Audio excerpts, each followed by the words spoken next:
To save my legacy, I had to destroy my family. Most men mark their lives with anniversaries or birthdays. I marked the end of mine by invoice number 734. It was a simple purchase order for substandard timber, signed in my brother's familiar hand and approved by my wife's seemingly loving signature. That single piece of paper was the blueprint for their betrayal, and for the methodical demolition that would follow. Arthur valued the quiet of a Saturday morning in his office more than almost anything. It was a cathedral of his own making, smelling of cedar shavings, blueprint paper, and old leather. Sunlight, filtered through the broad leaves of the oak outside, laid clean, geometric patterns across the floor, a world of straight lines and right angles, just as he liked it. For 30 years, Sterling Homes had been his life's work, a company built not on speed or volume, but on the unyielding principle that a man's name was only as strong as the joints he set in the foundations he poured. He was performing his weekly ritual, a final review of a recently completed project before archiving the file. The Henderson house. A good build. He remembered walking the site with the young family, their 2 little girls chasing butterflies in a field that would become their backyard. Had promised them a home that would last 100 years, and had chosen the materials to honor that promise. He ran a calloused finger down the spec sheet, his mind's eye seeing the Douglas fir glowlum beams he had specified for the main load-bearing structures, beautiful, formidable timbers known for their superior strength and fire resistance. They were expensive, but they were non-negotiable. Purely out of habit, a final check on the numbers, he pulled the corresponding materials binder. His fingers, thick from a life of labor, deftly flipped through the plastic sleeves until he found the primary timber invoice. And then he stopped. The paper felt different. Thinner. The letterhead was wrong. It wasn't T from West Fraser, his exclusive supplier for premier structural wood. It was from a bulk distributor head blacklisted a decade ago for passing off inferior products. A knot of confusion tightened in his chest. He scanned the line items, his eyes moving with a practiced quickness. There it was: SPF 2 structural composite. Spruce pine fir. A builder-grade material, adequate for basic framing, but a world away from the architectural-grade Douglas fir he had specified, and more importantly, what he had built the Hendersons for. It was a corner cut. A cheap substitution. It was everything Sterling Homes was not. His first thought was of simple error. A clerical mistake. Perhaps the real invoice was misfiled. But the amount matched the ledger, minus a significant cost difference that would have been absorbed as pure profit. A cold sliver of dread worked its way under his skin. He forced his eyes to the bottom of the page, to the authorization block. 2 signatures were scrawled there. The first was Marcus. His younger brother, the company's CFO. Marcus, who always saw the world in spreadsheets and margins, who often joked that Arthur's perfectionism was the only thing standing between them and a much healthier bottom line. The signature was loose, confident. Beneath it was the second. Helen. His wife of 25 years, the woman who ran the office, the woman who knew his heart and his business better than he did himself. Her signature was normally a graceful, precise loop, but here it looked hurried, sharp. The 2 of them. Together. Approving a decision he would never, under any circumstance, have allowed. Arthur sat back in his chair, the leather groaning under his weight. The sunlit patterns on the floor suddenly seemed like a cage. This wasn't a mistake. A mistake was a misplaced decimal point or a transposed number. This was a deliberate act, a lie committed on paper, a fundamental betrayal built into the very bones of a family's home. The invoice lay on his desk, a single sheet of paper that felt heavier than a block of stone, an artifact from a world he no longer recognized. He had built his life on trust, on the certainty that the grain of his family, like the grain of his timber, ran true. In the profound silence of his office, for the first time, he felt a deep, sickening crack begin to form in that foundation. The single fraudulent invoice was a splinter lodged in Arthur's mind, impossible to ignore. For 2 days, he went through the motions of his life. He ate the dinner Helen prepared, discussed company cash flow with Marcus, and nodded in all the right places, but the man they were speaking to was a hollow shell. The real Arthur was back in his sunlit office, staring at their two signatures, a double-barreled betrayal aimed at the heart of his life's work. The possibility of it being a one-time error, a moment of poor judgment, had evaporated. An infection like that doesn't stay in one place, it spreads. He had to know how deep the rot went. On Tuesday night, he waited. He heard Helen's car pull out of the driveway for her weekly book club, and Marcus text that he was at a late dinner with a client. The house was his. The company was his. He drove back to the office, the familiar building now feeling like a stranger's territory. He didn't turn on the main lights, using only the small lamp on his desk, casting long, distorted shadows that made the room feel like a crime scene. Which, he was beginning to realize, it was. He started with the archives, pulling the heavy binders for every project completed in the last 2 years. He wasn't a numbers man by trade, that was Marcus' domain, but he was a systems man. He knew how a house came together, from the rebar and the footings to the flashing on the roofs. And he knew where the money was. He built a silent, grim assembly line on the massive oak table he used for blueprint reviews. On one side, his original, hand-noted specification sheets. In the middle, the project's materials binder. On the other, the final client billing statement. The first file, the Miller residence, seemed clean. The second, too. A flicker of hope, foolish and desperate, sparked within him. Then he opened the file for the lakeside cottage he'd built for the Patels. His own specs called for marine-grade, pressure-treated plywood for the subflooring, an essential defense against the damp environment. The invoice in the binder was for standard OSB, a material that would warp and swell within a decade. The price difference was thousands of dollars. The signatures on the purchase order were Marcus and Helen's. And the Patels had been billed for the marine-grade ply. He worked for hours, his movements economical and precise, the only sounds the rustle of paper and the soft click of binder rings. A pattern emerged, ugly and undeniable. It was a symphony of fraud, conducted across a dozen homes. Copper plumbing specified, cheaper PX plastic installed. High-efficiency HVAC units built, contractor-grade systems put in their place. Custom-milled hardwood floors from a specialty supplier swapped for mass-produced laminate from a discount wholesaler. Each substitution was a careful calculation, chosen for materials where the downgrade wouldn't be immediately obvious to an untrained eye but would generate maximum illicit profit. The physical proof was damning, but it was only half the story. He needed to see the flow of money. Taking a deep breath, he logged into the company's accounting software.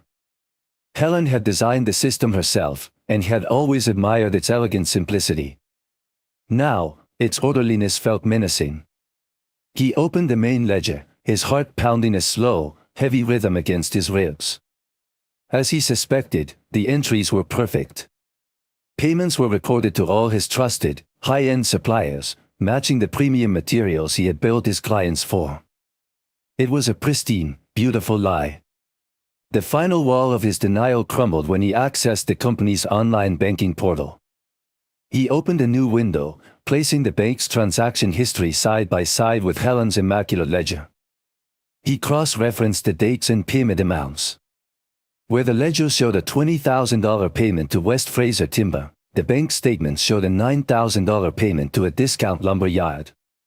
Where the books recorded an $8,000 wire to his custom cabinetry artisan, the bank showed a $3,000 transfer to a flat-pack cabinet supplier. On and on it went, a parallel reality of theft. They hadn't just been skimming. They had built a complete, fraudulent financial structure within the legitimate one, a parasitic twin that was bleeding his company dry. Arthur leaned back, the evidence laid out before him in the quiet dark. The scope of it was breathtaking. This wasn't a crime of opportunity, it was a long-term, meticulously executed conspiracy. His brother, his own flesh and blood, had provided the operational cunning. And his wife, the woman who shared his bed, had meticulously papered over the crime, using her skill and his trust to make their betrayal invisible. He felt no rage, no fire. All that had been burned away, leaving behind only the cold, hard certainty of a man standing on a foundation he now knew to be made of nothing but dust. Arthur knew the limits of his expertise. He could read the soul of a building in its blueprints and diagnose a structural flaw by the sound a floorboard made, but the serpentine world of phantom accounts and laundered money was a foreign country. He had uncovered the what and the how of the betrayal, now he needed to find the where. The profits skimmed from a dozen homes hadn't just vanished. They had been deliberately channeled somewhere, for a purpose he couldn't yet fathom. This next step required a different kind of craftsman, one whose tools were not levels and saws, but ledgers and algorithms. He found her through a quiet referral from his longtime business lawyer. Anya Sharma was a forensic accountant who operated out of a small, nondescript office in a part of town dominated by brick warehouses and forgotten factories. She was a woman in her late 60s, with sharp, intelligent eyes that seemed to miss nothing and a demeanor that was as precise and unadorned as the simple gray suit she wore. Arthur explained the situation in clipped, factual sentences, laying out the duplicate invoices and bank statements on her polished desk. He spoke of it as a corporate problem, a breach of fiduciary duty, carefully editing out the fact that the signatures belonged to his brother and the woman had thought he would grow old with. Anya listened without interruption, her fingers steepled before her. She didn't offer sympathy or shock.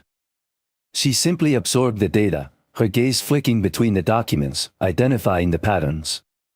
"The discrepancy is clear," she said, her voice calm and even. "The funds were diverted. My job is to follow them.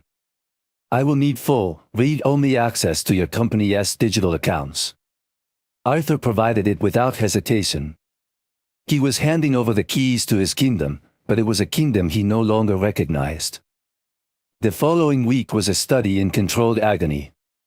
Arthur moved through his life like a ghost, his mind 1,000 miles away with Anya and her digital excavation. He sat across the dinner table from Helen, listening to her talk about the garden club, the taste of the food like ash in his mouth. He approved budgets in meetings with Marcus, watching his brother's casual confidence, a performance of loyalty so convincing it was sociopathic. Every smile from Helen felt like a twist of the knife, every piece of business advice from Marcus a fresh layer of deceit. He was a man walking through the framework of his own life, knocking on the walls and hearing only the hollow sound of lies. The call came on a Friday afternoon. "I have something for you," Anya said. "It would be better to discuss it in person." Back in her stark office, Anya had a single file folder on her otherwise empty desk. She didn't waste time with pleasantries. The diverted payments were consolidated and transferred monthly, she began, pushing a flowchart across the desk. They were sent via wire to a single entity, a corporation named Apex Holdings, registered in Delaware 6 months after the material substitutions began. A shell corporation. Arthur had expected as much. A common tool for hiding money, anonymous and difficult to penetrate. "Can we find out who is behind it?" he asked, his voice steady. "Delaware registration makes it difficult to see the owners," Anya replied, her eyes holding his. "But corporations, even shell companies, need a functional point of contact. A mailing address for official correspondence, bank statements. Apex Holdings uses a private P.O. box in a local shipping center, not 5 miles from your office." She slid a final piece of paper from the folder. It was a photocopy of the P.O. box rental agreement. His gaze dropped to the signature line for the authorized user. He was braced to see Marcus' name, the final confirmation of his brother's greed. But the signature wasn't T. Marcus. It was a clean, elegant script he had seen thousands of times on birthday cards, on mortgage documents, on the back of family photos.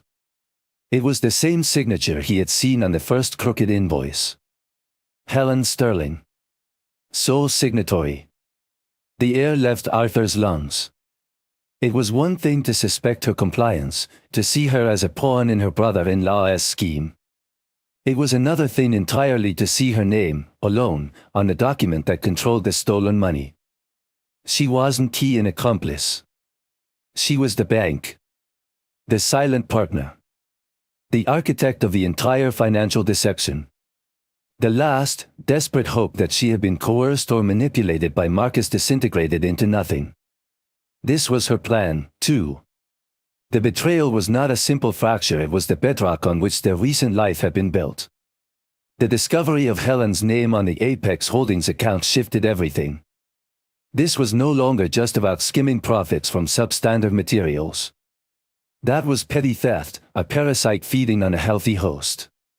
This felt different, more ambitious, more absolute. The Shell Corporation was a tool, not the endgame. Arthur's mind, trained to see the structure beneath the facade, felt an instinctual certainty that there was a larger, more menacing blueprint he had yet to uncover.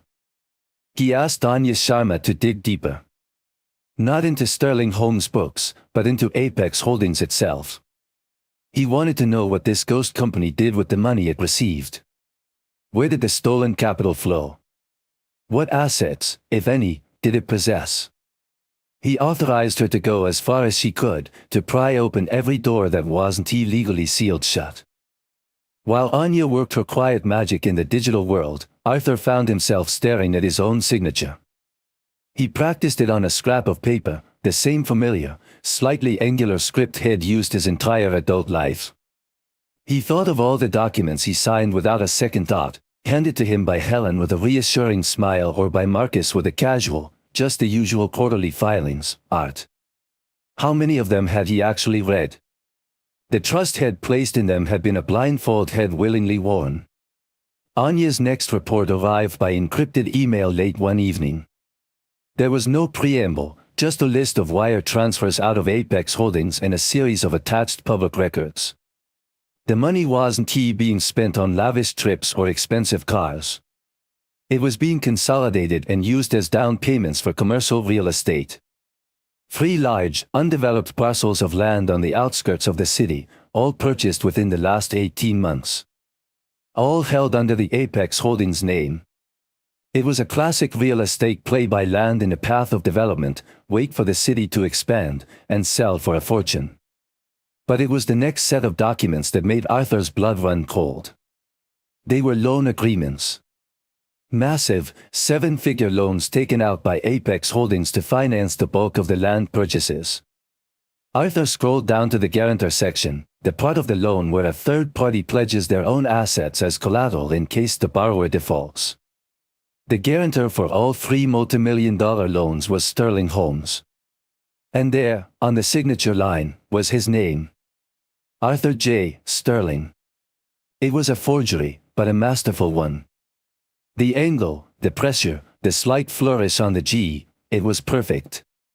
It was a signature copied by someone who had seen it 1,000 times, who had access to his documents, who knew its rhythm and flow. Helen. Or Marcus. Or both. They had taken the company he had painstakingly built brick by brick, the company that bore his name and reputation, and had secretly leveraged it to the hilt. They had gambled his entire legacy on a speculative land deal. The full, devastating scope of their plan finally clicked into place with the chilling precision of a well-made lock. They weren't just stealing from him, they were preparing to replace him. The skimming was step 1, a way to generate the seed capital. Step 2 was using that capital, and the forged collateral of Sterling Holmes, to build their own separate empire. The final step was inevitable. Once their own venture was profitable, they would let Sterling Holmes collapse under the weight of the fraudulent debt they had attached to it. They would walk away, wealthy and clean, leaving him with the bankrupt ruins of his life's work. It was a hostile takeover from the inside out. A corporate demolition. They had studied his creation, learned his weak points, his own trusting nature, and had drawn up their own set of blueprints to bring it all crashing down. He looked around his home office, at the photos on the wall of him and Helen at their wedding, of him and Marcus at a job site years ago, their arms slung around each other's shoulders, smiling. It was all a lie. They weren't his family. They were his saboteurs. For a full day after uncovering the forged loans, Arthur did nothing. He felt a vast, hollow emptiness where his heart used to be, a space scoured clean by the sheer totality of the betrayal. Rage was a distant storm, a tempest of emotion he observed but did not feel. The primary sensation was a profound, chilling clarity, the kind a man feels after a near-fatal accident. He saw the wreckage of his life with an almost supernatural calm. His family was a fiction. His business was a time bomb. His legacy was a signature on a fraudulent document. He could have picked up the phone and called the police. He could have confronted them, screamed, shattered the fragile piece of their shared home. But his builder's mind rejected such a chaotic, uncontrolled demolition. A structure of this complexity, rotten to its core, couldn't just be knocked down. It had to be dismantled, piece by piece, with surgical precision, ensuring that the innocent were protected from the collapse. His grief, sharp and cold as a shard of glass, began to crystallize into purpose. This would not be an act of passion. It would be an act of construction, or rather, deconstruction. He would be the architect of their downfall. His first move was to assemble a new team. Not carpenters and masons, but lawyers. He met with his longtime corporate attorney, a man named David Chen, and laid out the entire story, supported by the mountain of evidence Anya Sharma had compiled. David, a man known for his unflappable demeanor, listened with a deepening gravity, his pen still. When Arthur finished, David leaned back and let out a long, slow breath. "This is not just corporate malfeasance, Arthur," he said, his voice low. "This is a criminal conspiracy. Forgery, wire fraud, racketeering. The DA would have a field day." "I know," Arthur replied, his voice devoid of emotion. "But a criminal case could take years. It would drag the company's name through the mud, scare off clients, and panic our employees. By the time it's over, Sterling Homes might not exist, even if we win. I can't let that happen. There are families counting on us, men and women whose livelihoods depend on this company's reputation." David nodded, understanding. "So, what is the objective?" "The objective is threefold," Arthur stated, as if reading from a blueprint only he could see. "First, complete legal and financial separation. I want Marcus and Helen excised from this company so completely it's as if they were never here. Second, full restitution. Every dollar they stole, every asset they acquired through Apex Holdings, will be returned to the company to cover the damages. And third, and most importantly, we protect the innocent. My clients must be made whole, and my employees must be kept safe from the fallout. I built this company to provide for people, not to be a weapon used against them." Over the next few days, they built their strategy. David brought in a litigator with a reputation as a shark, and Anya Sharma was retained to continue her discreet work, now with the full backing of a legal team. The plan they devised was not a single, frontal assault, but a multi-pronged offensive designed to corner Marcus and Helen, leaving them with no room to maneuver. It was a strategy of overwhelming, undeniable evidence, deployed with perfect timing. Arthur would not be a passive client. He was the project manager. He directed the flow of information, identified key pieces of evidence, and mapped out the psychological weak points of his opponents. He knew Marcus was driven by a mixture of greed and arrogance, a belief in his own cleverness. He knew Helen was more cautious, motivated by a deep-seated fear of losing status.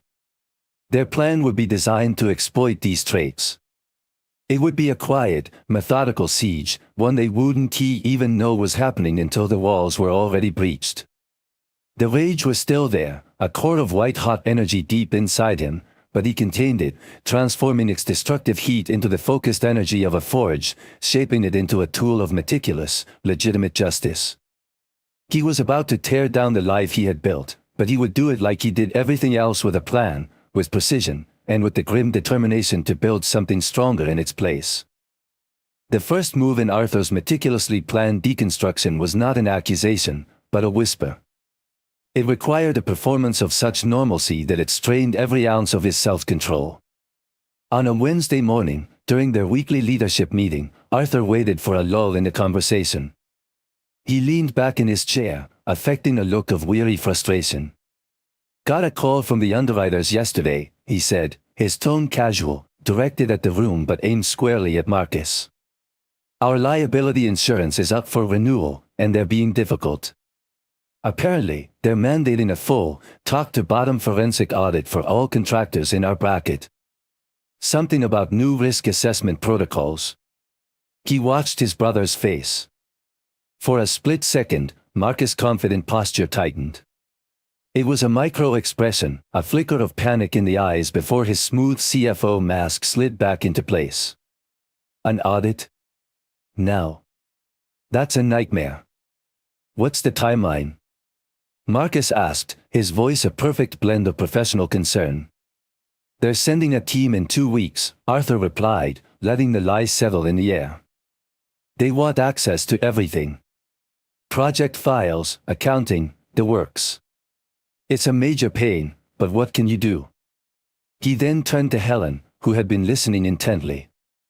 "Helen, you'll need to get everything in order. I told them our books were immaculate, of course."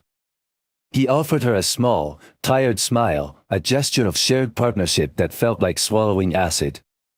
"Of course, Arthur," she said, her own smile a little too bright, a little too brittle. "They'll get right on it." The bait was set. He had given them a problem and a deadline. He knew their arrogance would lead them to believe they could fix it, that they could scrub their digital tracks and align their fabricated books with reality before any auditor arrived. He was counting on it. That night, a second, more covert phase of his plan went into effect. Under the guidance of a cybersecurity expert recommended by his legal team, Arthur had authorized the installation of monitoring software on the company's central server. It was a legally gray area, but David Chen had assured him that as the majority owner investigating potential corporate malfeasance, his actions were defensible. The software was invisible, a silent observer that logged every keystroke, every file opened, every alteration made within the company's network. It was his eye in the storm. From a laptop at his home, Arthur watched the trap spring.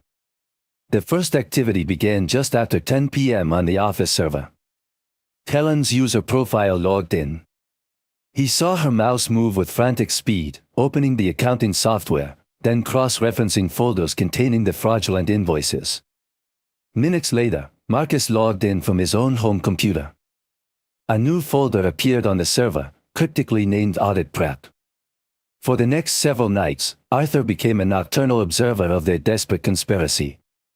He watched as they embarked on a clumsy, panicked campaign to rewrite history. They began altering dates on the fake invoices, attempting to make the timelines match the legitimate bank transfers. They created new, fictitious payment entries in the ledger, trying to account for the missing money. It was a digital ballet of deception. He saw them attempt to delete the original purchase orders, not realizing the system automatically created a ghost file of every deleted item, a feature Arthur himself had insisted on years ago for archival purposes.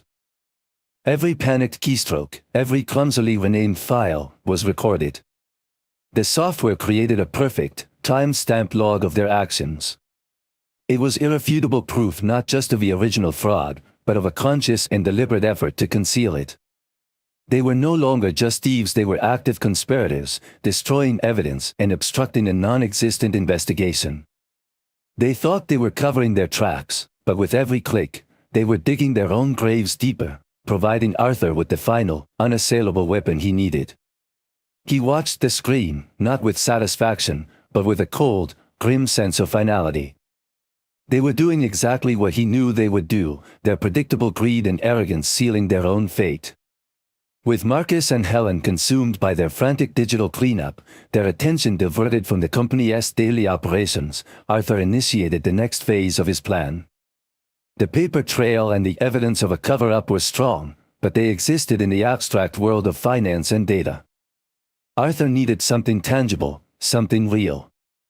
He needed to prove not just that a crime had been committed against him, but that a profound wrong had been done to his clients, the families he had promised to protect. He contacted a respected, independent engineering firm, a company with an impeccable reputation that he had occasionally consulted on complex projects.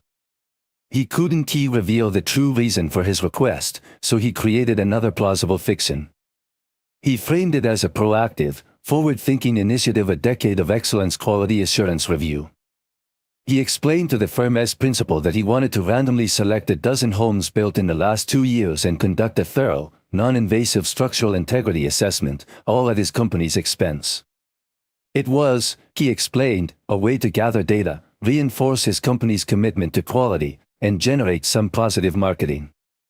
The list of homes he provided, of course, was not random. It was a precise list of every project where he had found evidence of material substitution. He personally drafted the letters to the homeowners, using his own name and reputation to sell the idea. He offered them a free, top-to-bottom inspection by a certified third-party engineer and a generous gift certificate for their trouble. It was an offer no homeowner would refuse. For the next week, while his wife and brother were busy manipulating spreadsheets in the dead of night, Arthur was on the phone coordinating schedules, answering questions, and ensuring the inspections went smoothly. He felt a sickening dread each time he spoke to one of the families, the sound of children playing in the background a painful reminder of the stakes. He was smiling, reassuring, playing the part of the proud builder, all the while knowing that the very bones of their homes were compromised. The engineering teams were dispatched. They used ultrasonic scanners to measure the density of support beams hidden behind drywall, took core samples of concrete from foundations, and used fiber optic cameras to inspect plumbing and wiring inside the walls. They were discreet, professional, and thorough. And their findings were delivered to Arthur in a series of sealed, certified reports. He read them alone in his truck, parked in a secluded spot overlooking the city, unable to bring the documents into his office or his home, places that no longer felt his own. Each report was a clinical, dispassionate confirmation of his worst fears. The language was technical, precise, and utterly damning. Subject: Patel residence. Load-bearing beams in main living area identified as spruce pine fir composite, not the specified Douglas fir globulum. Calculated load capacity is 28 below the architectural plan S requirement, posing a significant long-term risk of structural failure under maximum snow load conditions. Subject: Henderson House. Subflooring throughout the second story consists of standard grade OSB, exhibiting early-stage moisture absorption. Continued exposure presents a high probability of warping and eventual material decomposition, compromising floor stability. Subject: Miller residence. Copper plumbing specified inspection reveals extensive use of grade C PX tubing.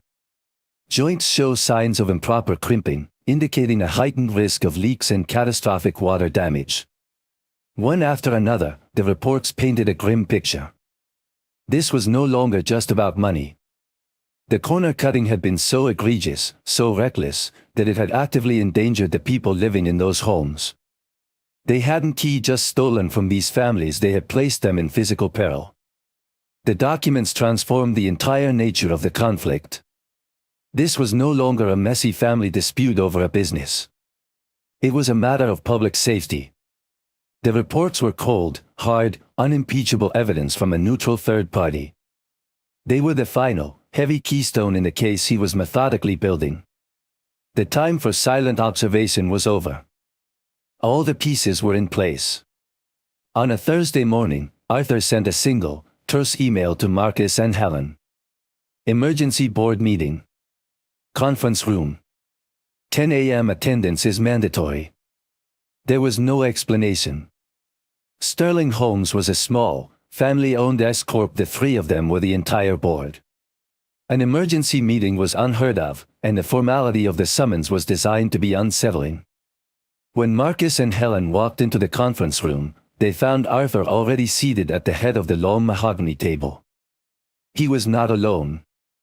David Chen, his lawyer, sat to his right, a leather briefcase on the table before him.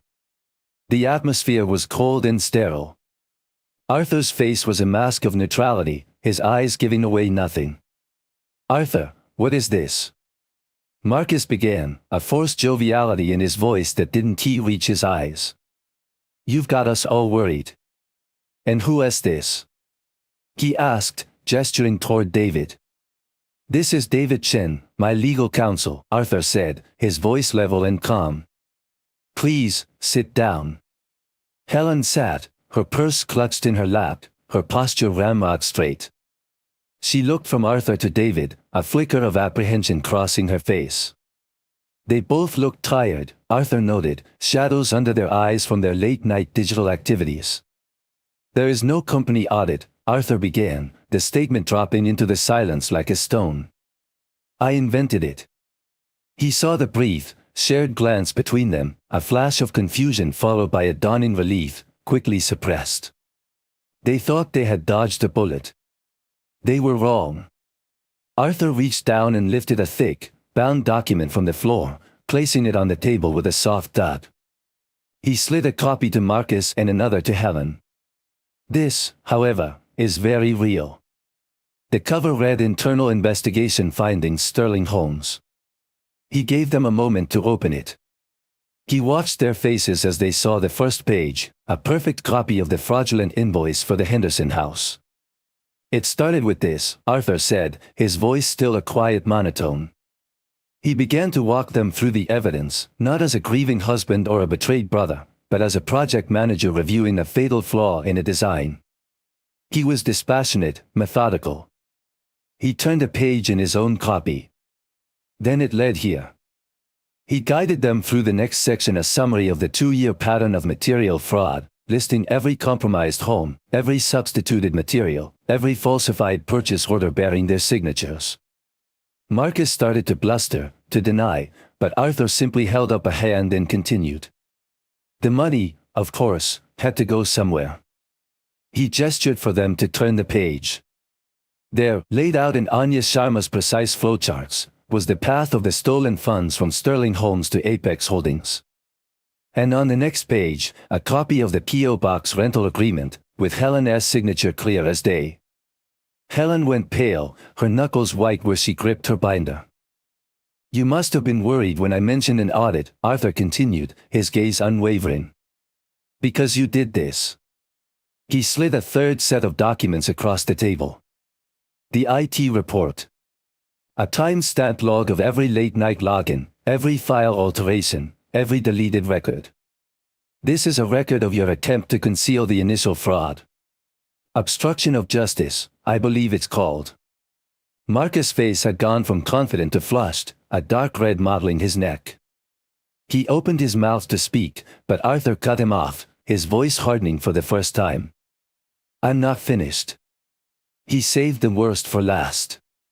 He distributed the final documents, the bound engineering reports.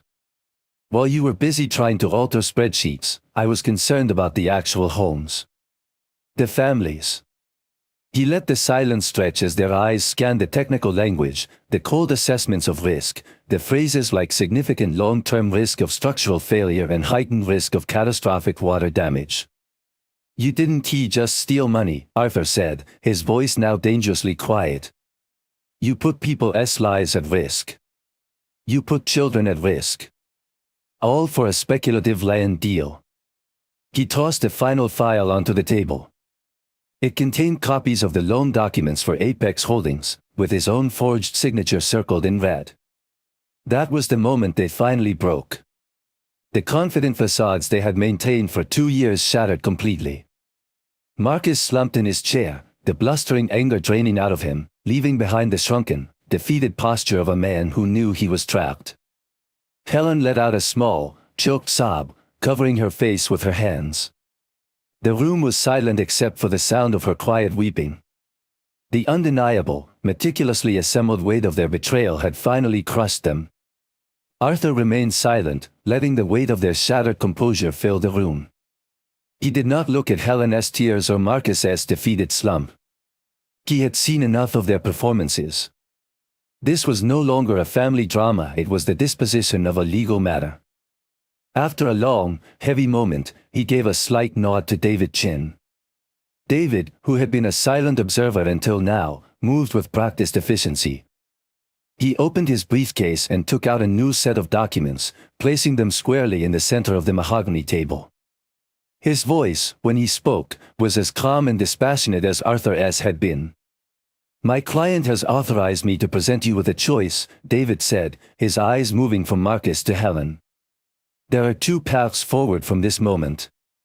Only one of them does not involve a grand jury. He gestured to the pile of documents. Path A is on this table. It is a comprehensive settlement agreement. The first document is a full and detailed confession, admitting to the charges of corporate fraud, forgery of financial instruments, and conspiracy. It corroborates every piece of evidence Mr. Sterling has just presented. He paused, letting the word confession hang in the air. The second document is an irrevocable transfer of assets. It liquidates Apex Holdings and transfers all its assets, namely, the 3 parcels of land, directly to Sterling Homes as partial restitution. The third is a stock transfer agreement, in which you both forfeit your minority shares in the company, effective immediately.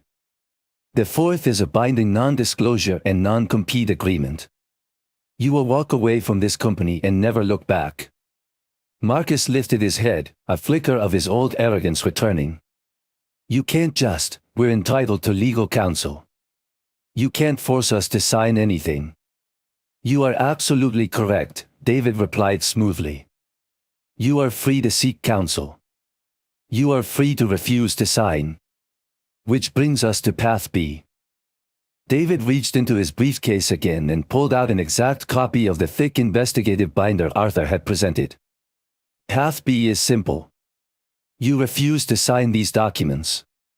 In that event, this entire file, the invoices, the forensic accounting, the IT logs of your cover-up, the engineering reports detailing reckless endangerment, and the forged loan guarantees, will be delivered by courier to the district attorney's office by 5 o'clock this afternoon. My office has already prepared a cover letter. He let that sink in. Let me be perfectly clear about what that means, David continued, his tone becoming sharper. You won't be facing a lawsuit. You will be facing a criminal prosecution. Multiple felony counts. We're not talking about fines, we are talking about prison time. Your assets will be frozen, your reputations will be obliterated, and the full weight of the state will be brought against you. And given that your scheme endangered the public, the DA will not be inclined toward leniency. The choice was brutal in its simplicity. Financial ruin or criminal conviction. A quiet, ignominious exit or a loud, public immolation. It was not a negotiation. It was a demolition clause. Helen finally looked up, her face streaked with tears. Arthur, please, she whispered, her voice cracking. We can fix this. Don't do this to us. To the family. For the first time, Arthur looked directly at her. The man she knew was gone. In his place was a stranger, his eyes as hard and unyielding as granite. The family? He said, his voice quiet but carrying the immense weight of his disillusionment. You and Marcus destroyed the family when you decided to build your future on a foundation of lies, using my name and risking innocent people to do it. This isn't about me anymore. It's about them. He gestured vaguely toward the window, toward the city where the families lived in their compromised homes. This is the only way to make them whole. It's the only way to save the company and the jobs of the people who depend on it. Your choice is not with me. It is with him. He nodded toward David. He pushed his chair back and stood up. You have 1 hour to decide. David will witness your signatures. Without another word, he turned and walked out of the conference room, closing the door behind him, leaving his wife and his brother to choose between 2 different kinds of ruin. The signed documents lay on Arthur's desk, a neat stack of paper that represented a complete and total victory. The confession, the asset transfers, the forfeiture of shares, they were the legal instruments of an amputation, surgically removing the diseased parts of his life. Marcus was gone by noon, his office cleared out with the cold efficiency of an eviction. Helen's things were packed and sent to her sister's house. She had left the home they shared without a word, leaving only her keys on the kitchen counter. The war was over. But Arthur felt no triumph. The silence in the office, once a cherished refuge, was now vast and suffocating.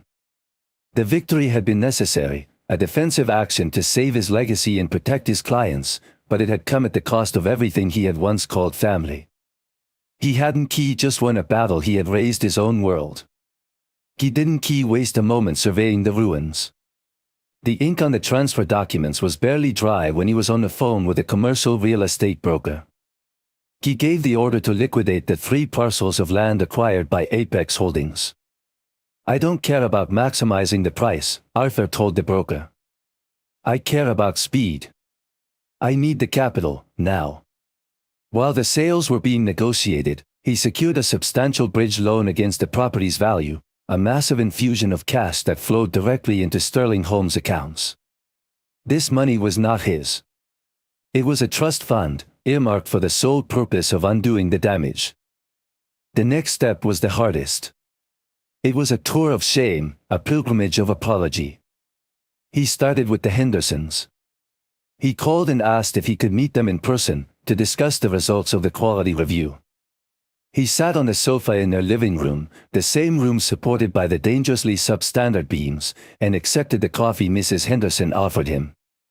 The 2 little girls he remembered from the groundbreaking were playing in the next room, their laughter a constant, piercing reminder of what was at stake. He didn't try to soften the blow. He looked both of them in the eye and laid the truth bare. He told them about the betrayal by his own family members, the CFO, and the office manager. He explained the material substitutions, showing them a simplified version of the engineering report, pointing to the ceiling above them. "The beams over our heads right now are not the ones I specified, and not the ones you paid for," he said, his voice quiet and heavy. "They are weaker. The report says they pose a significant long-term risk. It was a fraud, perpetrated by my brother and my wife to steal money. The failure is mine. I am the owner. My name is on the sign. The responsibility ends with me." He watched their faces shift from polite confusion to shock, then to a dark, rising anger. Mr. Henderson stood up, his fists clenched. "Are you telling me my family has been living in an unsafe house for a year?" "Yes," Arthur said simply, not breaking eye contact. "I am. And there is no excuse for it. I am not here to make excuses. I am here to make it right." He laid out his proposal. It was not an offer, it was a promise. He would move their family into a fully furnished rental home, at his expense, for as long as it took. His best crew, under his personal, daily supervision, would come in and tear out every piece of substandard material, the beams, the subflooring, the plumbing. They would replace it all with materials that didn't just meet, but exceeded the original premium specifications. He would document every step, with independent inspections. He would not stop until their home was the fortress he had originally promised them. All of it, every last dime, would be covered by him. The Hendersons stared at him, their anger warring with disbelief. They had been prepared for a fight, for lawyers, for a battle. They were not prepared for this. For a complete, unconditional surrender. For a man taking absolute ownership of a catastrophe. "Why would you do all this?" Mrs. Henderson asked, her voice trembling slightly. "You could have just hidden it." "Because my name means more to me than money," Arthur said. "And because I promised you a home that would last 100 years. I intend to keep that promise." He repeated this terrible, honest confession a dozen more times, in a dozen more living rooms. Each meeting was an exercise in self-flagellation, but with each one, he felt a small piece of his company's soul being restored. The reactions varied, but his radical transparency had a disarming effect. He wasn't a corporation, he was a builder admitting his house was broken and vowing to fix it himself. The work began almost immediately. His crews, briefed on the situation, worked with a grim, focused intensity. The sounds of demolition filled the quiet suburban streets, the scream of saws cutting through drywall, the thud of compromised beams being lowered to the ground. Arthur was there from sunrise to sunset, a tool belt strapped around his waist for the first time in years. He wasn't just a supervisor, he was a worker, driving nails, checking joints, his hands becoming calloused once more. He was tearing down the lies with his own two hands, and in the rubble, slowly, painstakingly, he began to build the truth. The cost was staggering, wiping out all the recovered funds and biting deep into a decade of retained earnings, but it was the only way. He was rebuilding his legacy, one honest 2x4 at a time.